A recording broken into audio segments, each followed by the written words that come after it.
In the stillness of a sacred morning, where the spirit of the ancestors echoed through bird song, the child of the Great Spirit listened to the whispers carried on the wind. The wind, scented with young pine and sacred memory, bore a promise. Beloved child, blessings are on their way to you like the gentle spring rain that nourishes the thirsty earth. They will not arrive with thunder, but with the breath of Mother Earth quiet, yet full of life. The Great Father does not forge love with fire and fury, but like a stream cutting through stone steady, unyielding, eternal. There is no love greater than the love I have for you.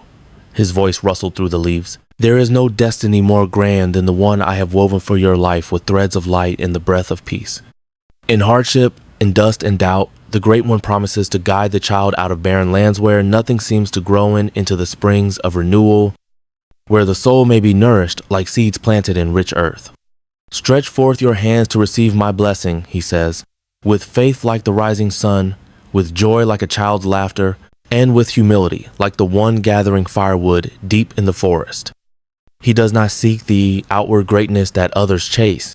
While many run after gold and glory, he chooses the small and the humble for. He sees the sacred flame within what the world calls simple. Open your eyes, my child, the wind whispers, for wonders are unveiling themselves bit by bit, like seeds sprouting beneath fallen autumn leaves. He seeks not pride or performance, but a heart that forgives, a soul that loves. I have chosen you, he whispers, and let there be no doubt. Your destiny was written long ago on the sacred hide, when the world was still young. His hand, gentle but sure, has traced your path across this sacred land. Now is a holy moment. Come to my altar each day, he calls. Lay down your questions and your weakness at my feet, and I will cover you with grace. Rise now and prepare, for the time is near, and there is much for you to carry out. Ahead of you lie many wonders, not for someone else, but for you. In the quiet stillness of dawn, when the earth is yet to stir, you are called. Not with thunder nor lightning, but with the soft whisper of the wind through pine needles and the gentle rustling of leaves that remember your name. Creator waits for you there, just beyond the hush of morning, arms open like the horizon itself. You do not need to come with perfect words or faultless steps. Approach in humility, with honesty in your heart, and that will be enough. Each morning is a sacred fire rekindled.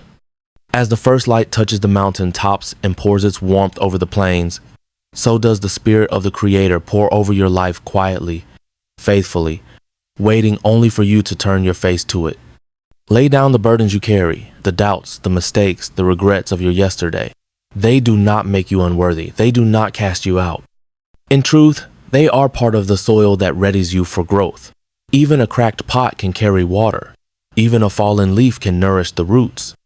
You were not born of accident, but of intention, like the eagle who soars not because the sky is empty, but because it was made for flight.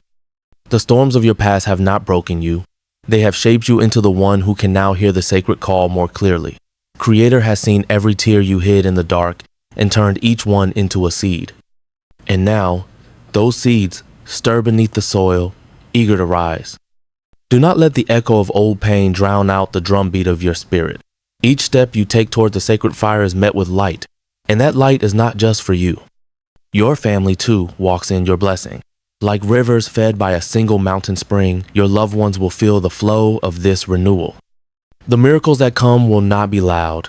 They will be like healing rain after a long drought, quiet, slow, and deeply felt. Come as you are. Speak to Creator as you would speak to an old friend who has seen you fall and rise and fall again, and never once turned away. You are not forgotten. You are not alone. The stars themselves bear witness to your name etched into the scroll of time, written by a hand more ancient than the oldest cedar.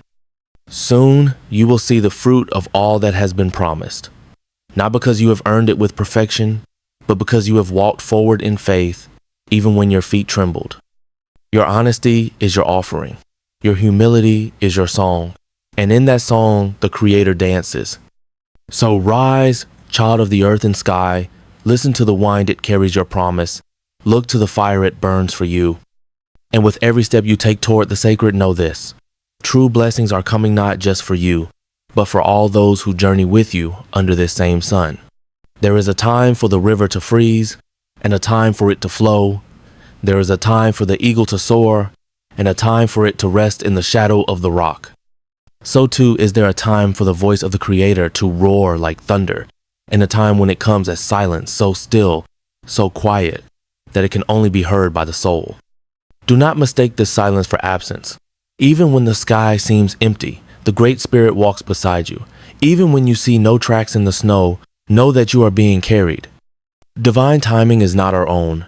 It is not bound to the sun's rising or the moon's cycle.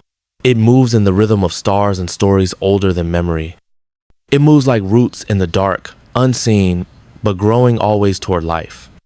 There are moments when your heart cries out and no answer comes. You ask, "Where are you, Creator? Why is the path hidden?" But just as the bear must sleep through winter before spring returns, so too must your spirit rest in trust before the blessing arrives. The silence is not punishment, it is protection. It is the pause before the sacred drum begins again. The ancestors knew this. They watched the sky, listened to the wind, and heard more in the stillness than in 1,000 words. They understood that just because you do not see the sun does not mean it has vanished.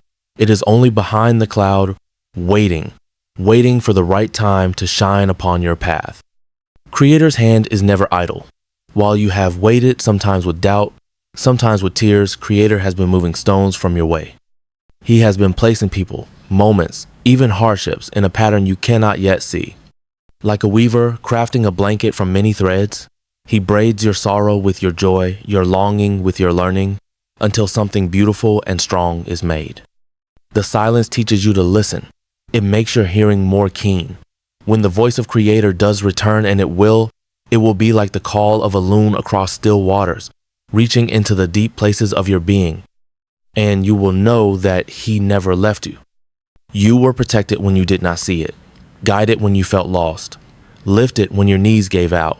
There were battles you never fought, because they were removed from your path before you arrived.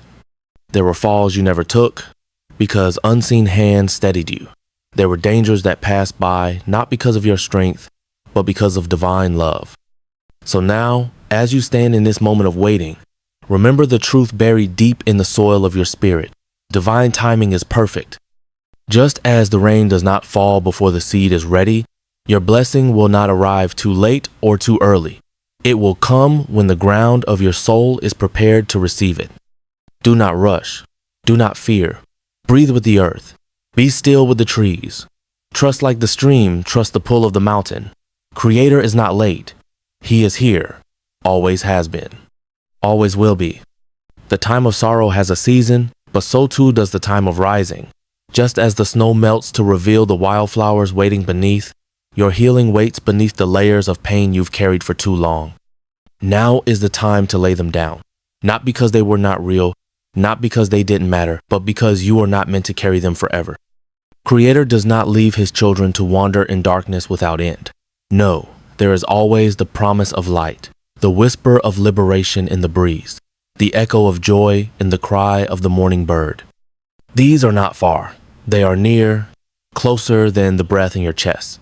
But to feel them fully, you must loosen your grip on the wounds of yesterday. Like an old skin ready to be shed, pain must be released for renewal to begin. You may be afraid. That is the nature of stepping into the unknown. But even fear has its place. It reminds us we are alive, that something sacred stirs ahead. Do not wait until the fear leaves before you move. Move with it. Walk through the doorway, even if your legs tremble. The doors Creator opens are not traps, they are invitations. Invitations to freedom, to truth, to life abundant and unshackled. Too long you have dwelled in the house of mourning, sweeping ashes that no longer belong to you. The time of ashes is ending. The fire that once burned everything down has now become the warmth that lights the path forward. New growth does not ask permission from old ruins, it simply rises. Can you hear it? The drumbeat in the distance? That is your healing calling you home. The voice of liberation speaks not in shouts, but in steady rhythms. You are free. You are chosen. You are ready. Enjoy sweet, wild joys, the companion waiting just beyond the hill. She wears the color of dawn and laughs like the river. She does not ask for you to be perfect, only present. Look around you.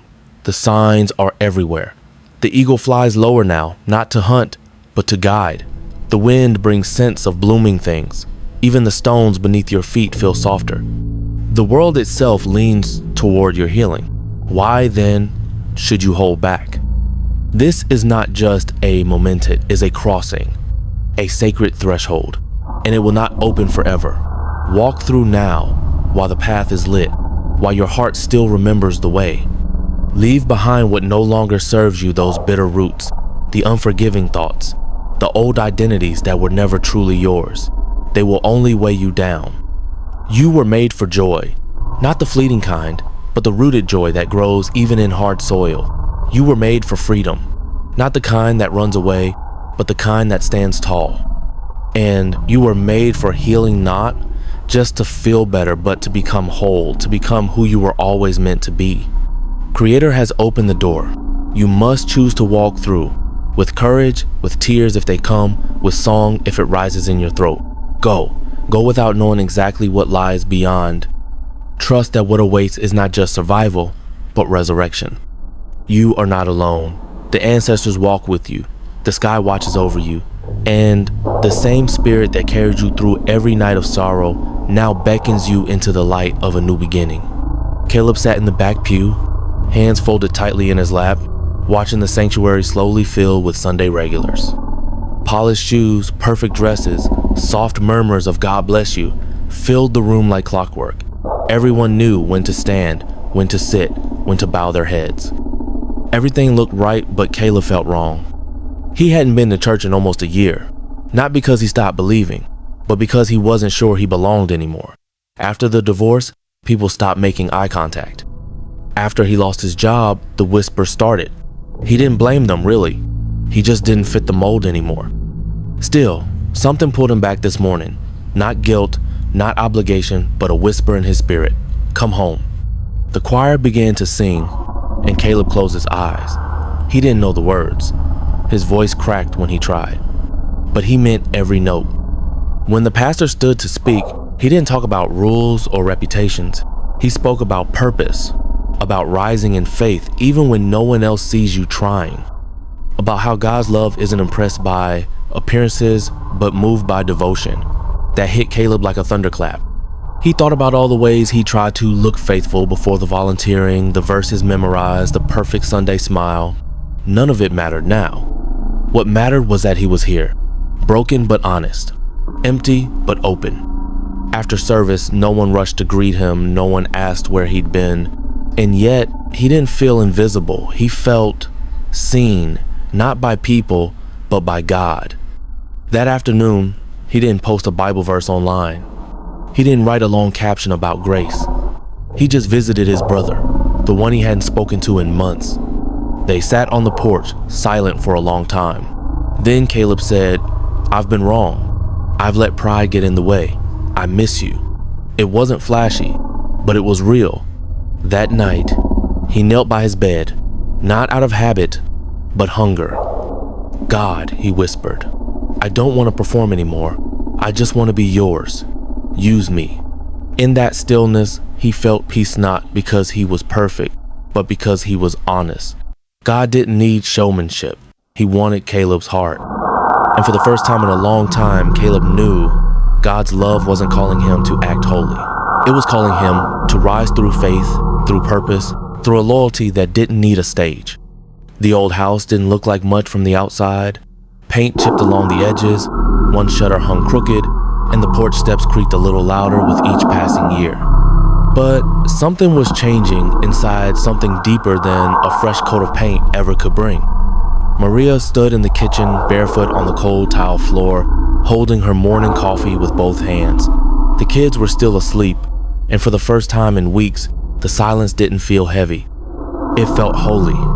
She had spent years praying in that kitchen over empty bills, sick children, broken promises.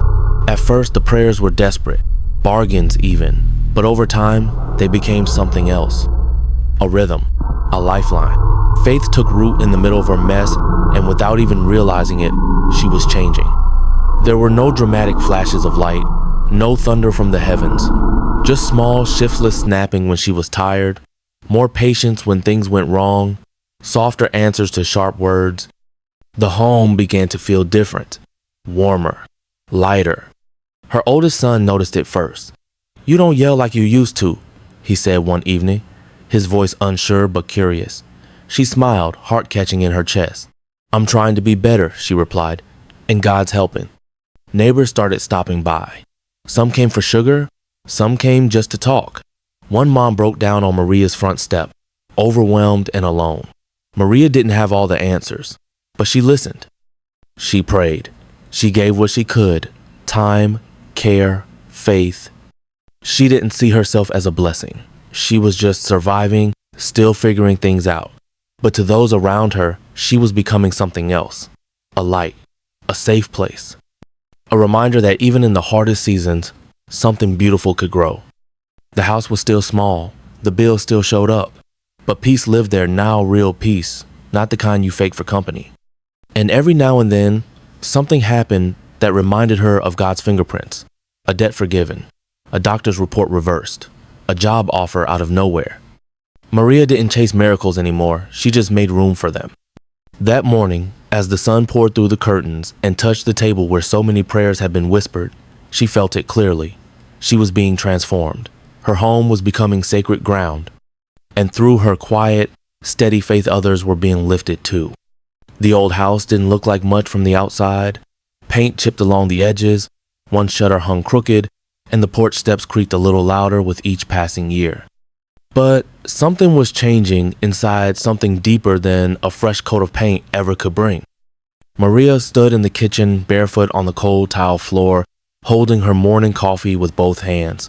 The kids were still asleep, and for the first time in weeks, the silence didn't feel heavy. It felt holy. She had spent years praying in that kitchen over empty bills, sick children, broken promises. At first, the prayers were desperate, bargains even, but over time, they became something else: a rhythm, a lifeline. Faith took root in the middle of her mess, and without even realizing it, she was changing. There were no dramatic flashes of light, no thunder from the heavens, just small, shiftless snapping when she was tired, more patience when things went wrong, softer answers to sharp words. The home began to feel different, warmer, lighter. Her oldest son noticed it first. "You don't yell like you used to," he said one evening, his voice unsure but curious. She smiled, heart catching in her chest. "I'm trying to be better," she replied, "and God's helping." Neighbors started stopping by. Some came for sugar, some came just to talk. One mom broke down on Maria's front step, overwhelmed and alone. Maria didn't have all the answers, but she listened. She prayed. She gave what she could: time, care, faith. She didn't see herself as a blessing. She was just surviving, still figuring things out. But to those around her, she was becoming something else: a light, a safe place, a reminder that even in the hardest seasons, something beautiful could grow. The house was still small, the bills still showed up, but peace lived there now, real peace, not the kind you fake for company. And every now and then, something happened that reminded her of God's fingerprints: a debt forgiven, a doctor's report reversed, a job offer out of nowhere. Maria didn't chase miracles anymore, she just made room for them. That morning, as the sun poured through the curtains and touched the table where so many prayers had been whispered, she felt it clearly. She was being transformed. Her home was becoming sacred ground. And through her quiet, steady faith, others were being lifted too. Derek had never considered himself a warrior. He wasn't loud in church, didn't post Bible verses online, and wasn't one to lead prayer circles. But lately, life had pulled him into a battle he never saw coming. It started with the layoff. After 15 years at the same job, he was let go without warning. A few weeks later, his youngest daughter got sick. Hospital visits drained their savings fast, and sleepless nights became routine. Then came the car breaking down, then the pipes in the kitchen, blow after blow. There were days he wanted to give up, days he sat in the living room long after the kids went to bed, head in his hands, wondering if God still saw him. But somewhere deep inside, something refused to break. A quiet voice would whisper, "You are not alone. I am still here." He started waking up earlier than ever just to read scripture before the world woke up. Not out of duty, but out of desperation. He began writing verses on sticky notes and posting them around the house. I will never leave you nor forsake you in the bathroom mirror. No weapon formed against you shall prosper above the stove. Every promise became a lifeline. The enemy didn't let up. Bills still came, doubt still whispered, but Derek didn't fight the way he used to with fear or frustration.